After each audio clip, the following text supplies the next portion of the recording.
Tem um outro elemento que acontece na história aqui durante a guerra, que faz uma transição da potência marítima. As potências marítimas, elas mudam. A gente falou aqui, mas eu não expliquei como que isso aconteceu.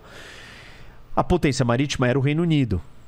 Só que ele já não é páreo mais para uma coisa desse tamanho. Exato. Então a gente precisa de uma potência marítima mais... forte. Maior zona, continental, mais gigantesca. Com espaço de terra também para gerar riqueza. Para ter soldado, para ter comida, para ter indústria, para ter coisas suficientes que sejam capazes de se contrapor a um negócio desse tamanho. Aliás, aqui você tem a maior terra arável contígua do mundo. Ah, é? É. Dentro de uma única administração política. Mais que o Brasil. Mais que o Brasil. Pô. Se você juntar todo esse pessoal aqui num só, isso aqui é maior. Tá, mas aqui... num país só... Aqui num país só era isso. Por isso que esse país não podia abocanhar todos os outros países. Entendi. Minérios, recursos, tudo, entendeu? Tudo vai acabar e tudo. Você vai construir uma coisa muito mais forte. Como os Estados Unidos são uma ilha, eles estão isolados de todo esse problema, eles não são afetados por essa guerra. Exato. Né? A destruição não chega até eles. Isso permite que tá todo mundo se empobrecendo, se matando, se destruindo. E eles têm como fornecer tudo. E eles estão aqui tranquilos, felizes, em paz. Falando, eu não quero problema, eu não quero participar desse caos que vocês estão fazendo aí. Mas chega uma hora que o Japão, vem por aqui e ataca o Havaí. Aí acende um... Aí fala, os caras não vão ficar ali. E tem outro problema, Se essas potências, naquele momento da Segunda Guerra, e eu não tô falando da Guerra Fria, se a potência alemã se juntasse com a Rússia, e se a Alemanha conquistasse a Europa inteira, era a mesma coisa que eu tava falando daqui, o Heartland de novo, a Ilha Muda de novo. E junto nisso, você tinha uma outra ilha adjacente, que é o Japão, parceira no projeto. Exato. Que já estava navegando e chegando no Havaí. Então os americanos falaram, não, isso não... O tabuleiro está mostrando que se eu não movimentar minhas peças agora, não vai dar mais para movimentar depois. E aí eles se movimentam. Quando eles se movimentam, eles chegam, e aí vem a Guerra Fria e tal, aí a gente volta para essa história. Mas na época da Segunda Guerra, quando eles decidem entrar na guerra, eles viram para os ingleses e falam assim, tá bom, eu vou entrar, mas eu quero o acesso a todas as suas bases navais. E aí os ingleses aceitam e fazem uma troca. Eles entregam o controle das principais bases navais espalhadas pelo mundo, porque esse é um ponto importante. Se você é uma potência marítima, como que você expande o seu poder? Bases. Você precisa de bases em lugares estratégicos. Se você é uma potência continental, como é que você expande? Em círculos concêntricos. Tá. Entendi. Se você é uma base marítima, você precisa ter... Alguns pontos de abastecimento. Para que serve essas bases? Abastecimento, ilha, contato. Você precisa chegar nos lugares. Você não precisa dominar todos os lugares. Como é que Portugal colonizou o mundo inteiro? Ele não entrou dentro da Índia e dominou a Índia inteira. Chegou em Goa, chegou em Macau. Você só pega os pontos estratégicos, os estreitos e os lugares chaves. Então foi isso que eles fizeram, enfim.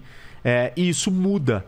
Tem uma transição da potência marítima, sai do Reino Unido e entra nos Estados Unidos. Tá. E aí sim a gente se depara com esse problema todo. A União Soviética começa a ficar muito grande, muito super estendida, impossível de gerenciar todo esse caos. As pessoas não querem mais viver naquilo ali. É insustentável e ela começa a ruir. Quando ela começa a ruir, ela começa a encolher. Conforme ela vai encolhendo, o que vai acontecendo? São dominós que vão caindo um a um? Isso, só que aí ela volta para aquela posição original dela de extrema vulnerabilidade e insegurança. Exato. Que é as rotas de acesso e invasão mais factíveis. Não tem mais ancoragem aqui. Perdeu a ancoragem desses países aqui. Perdeu tudo isso daqui. E aí os russos se sentem vulneráveis. Só que eles estão destruídos, anos 90, quebrado, não tem o que fazer, aceitam, baixam a cabeça e falam, tá bom. Só que aí ela começa a se reorganizar, o mundo vai mudando de figura, chega um líder no poder, o Putin. Qual é a diferença, por exemplo, do Gorbachev, que ele faz toda aquela mudança? Ele meio é para apagar o incêndio. Isso, na verdade ele viu que a coisa ia ruir. E ele fala, eu preciso transformar isso a tempo. E ele começa a tentar, mas não vai ter como, né? Não tem como sustentar um império desse com abertura. Entendi. O que os Estados Unidos estavam preocupados? Tem um lance aqui que eu tenho que trazer, porque isso vai ter efeito depois quando a gente chegar nos dias de hoje, né?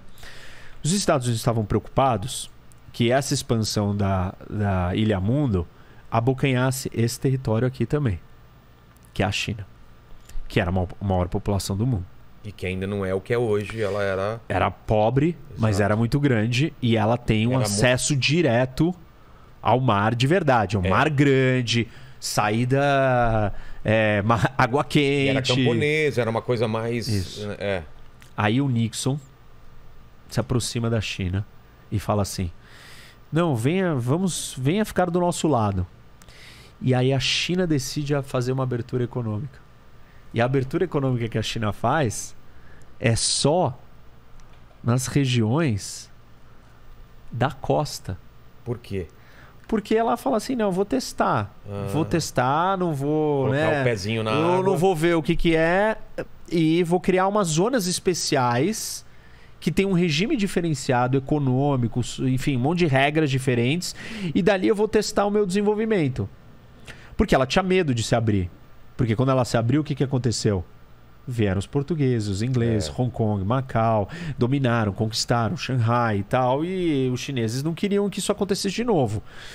E aí a China e a Rússia ficam num período de tensão, quase tem até conflito entre eles, no final dos anos 60. E eles quase entram em guerra, né, em alguns confrontos assim, uma pequena choque. E os Estados Unidos conseguem tirar a China da órbita soviética. E aí começa a história do período de crescimento chinês. Porque a China, impulsionado pelos Estados Unidos? Impulsionado pela noção dos americanos. Venham, se abram. Se abram para o mundo, fiquem ricos. Tem um mercado aqui. Com a ideia do quê? Vamos tirar ele desse projeto e vamos trazer ele para o projeto capitalista, o projeto liberal. Os Estados Unidos transformou a China numa potência, ajudou a... Claro, a China percebeu que não dava mais para ela lidar com essa quantidade de pessoa e ela se manter fechada.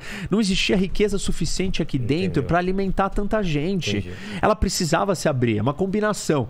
Os Estados Unidos faz um movimento, a China já percebe, você tem um novo líder chinês que entra, assume o poder fora das loucuras do mal e fala, olha, não dá, precisamos abrir para o mundo. E começa. Entendi. E aí, o que começa o projeto de riqueza e crescimento chinês? Com essas zonas econômicas da costa. A riqueza chinesa está toda na costa. A China está lutando para desenvolver o interior.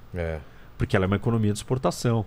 E onde é o melhor lugar para você exportar? Na costa. Na costa. Então, bom, tudo bem. Aí, então, voltamos para cá, ruiu e tal. A Rússia está incomodada. E aí a Rússia vira e fala assim, então eu preciso recuperar o meu status